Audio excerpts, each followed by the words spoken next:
Welcome po sa Diakonos. Ito ang Bible Study number 106. At ang topic natin today, the pursuit of wisdom leads to God. Kung wala po kayong lakad, wala din po ako. Tara, Bible Study tayo mga kapatid.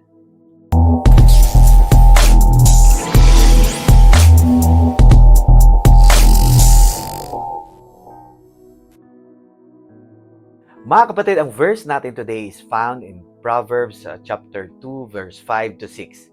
Ang sabi, "Then you will understand the fear of the Lord and find the knowledge of God. For the Lord gives wisdom. From His mouth comes knowledge and understanding."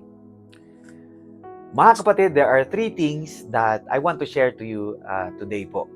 And number one, the prerequisite. Mga kapatid, wisdom po is not downloadable na parang computer. Hindi rin po ito nakukuha ng minsan lang na pakikinig, wise ka na. Hindi rin po ito nakukuha ng mga 3 times mong pag-attend sa church in a year. O di kaya weekly attendance nga, pero upo, tayo, tapos uwi, next week ulit. Yun na. Hindi po. You have to be intentional. Ang previous verses, mga kapatid, says, "Cry aloud for understanding. Look for it as for silver. Search for it as for hidden treasure." Ang wisdom po is not automatic. It requires intentional effort in seeking wisdom like hidden treasure according sa mga nabasa natin. It requires to intentionally prioritize it above earthly treasure, mga kapatid. Ang totoong karunungan, mga kapatid, begins in a humble pursuit of God's truth. Which leads me po to my second point. Point number 2. The fear of the Lord is the beginning of wisdom. You can read it in Proverbs 9, verse 10. Nung tayo po, mga kapatid, ay mga bata pa, kung naalala nyo, nakikita natin sa mga coloring book natin, ang crocodiles, lions, bears, lahat sila nakakatuwang tingnan kasi nakasmile pa sila lagi. Naalala nyo pa po ba yon? Pero nung tayo po ay nag-field trip na sa zoo, narinig natin yung kanilang mga ungol, kanilang mga boses at kung paano sila pakainin, aba, nakaramdam tayo ngayon ng takot sa kanila, di po ba mga kapatid? It is also the same kung makilala natin ang ating Diyos. Akala natin dati na kilala natin ang Diyos dahil lagi nating naririnig na ang Diyos ay pag-ibig. So, ito ngayon yung mga nabuo nating picture sa ating isipan na ang Diyos ay pag-ibig lang. Bagaman totoo na ang Diyos ay pag-ibig, ang Diyos din po ay hustisya. Our God is just. Now, what does it imply? It means our every wrongdoing, sadya man o hindi, will have an exact penalty before Him, mga kapatid. Ang sabi nga sa Colossians chapter 3, verse 25, "For the wrongdoer will be paid back for the wrong he has done, and there is no partiality." Wala pong sinisino-sino. Sino po ba ang mga wrongdoer na ito, mga kapatid?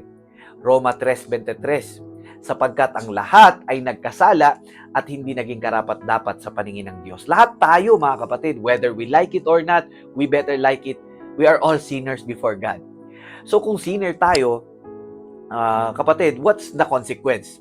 The Bible says in Romans 6 verse 23, "Sapagkat ang kabayaran ng kasalanan ay kamatayan." Ano po itong kamatayan na sinasabi ni Paul? Let's read in Revelation chapter 20 verse 15. Ang sabi, "At ang sino mang hindi nakasulat ang pangalan sa aklat ng listahan ng mga taong binigyan ng buhay na walang hanggan ay itinapon sa lawang apoy. Pagkatapos, itinapon din ang kamatayan at ang Hades. At ang parusang ito sa lawang apoy ang ikalawang kamatayan." Mga kapatid, unless a person comes to understand who really God is, he or she will not have a reverent fear of God. Ano ang sabi ni Jesus, mga kapatid? Matthew 10 verse 28, "Huwag kayong matakot sa mga gustong pumatay sa inyo. Ang katawan lang ninyo ang kaya nilang patayin, pero hindi ang inyong kaluluwa. Sa halip, matakot kayo sa Diyos na Siyang may kakayahang puksain ang katawan at kaluluwa ninyo sa impyerno." Point number 3, mga kapatid. The Word of God as the source of true wisdom. So sa number 2, the fear of the Lord is the beginning of wisdom. Tanong, saan natin bubungkalin ngayon ang treasure na ito? Mga kapatid, our verse today says, "For the Lord gives wisdom, from His mouth comes knowledge and understanding. Mga kapatid, the Bible is God's primary way of speaking to us today. Ang sabi nga, all Scripture is breathed out by God and profitable for teaching, for reproof, for correction, and for training in righteousness, that the man of God may be complete, equipped for every good work. Nandirito po lahat. Ito po ang ating user manual. Kompleto po ito. Ito po ang ating map sa paglalakbay sa buhay. Ang guide sa kung ano ang sasabihin, iisipin, o gagawin so that the man of God may be complete, equipped for every good work. Amen? So I praise God, mga kapatid, that you are listening right now. It only means one thing.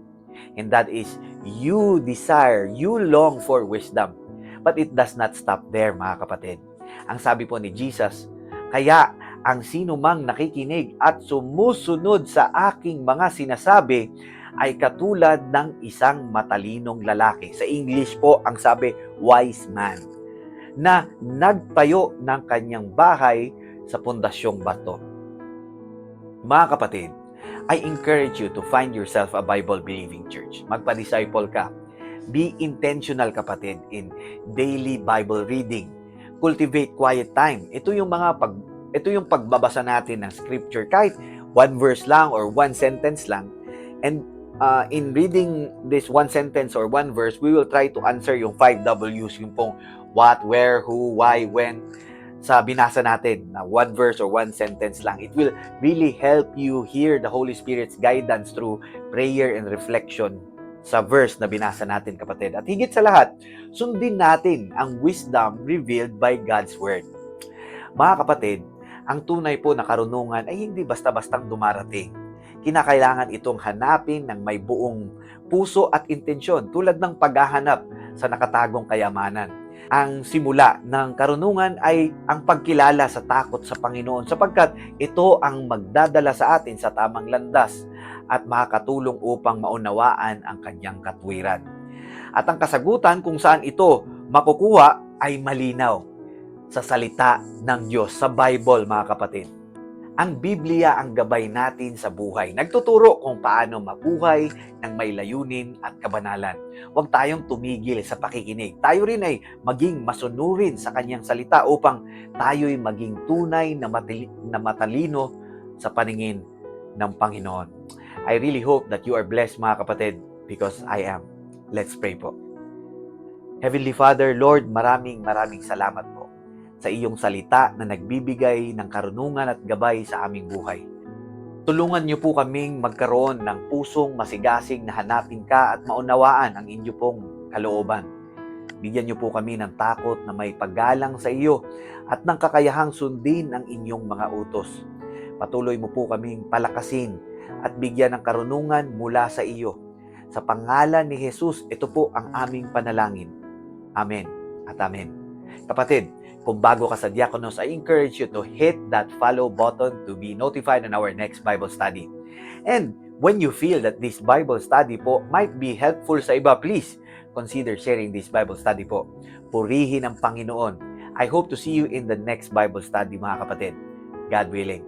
The Lord bless you and keep you.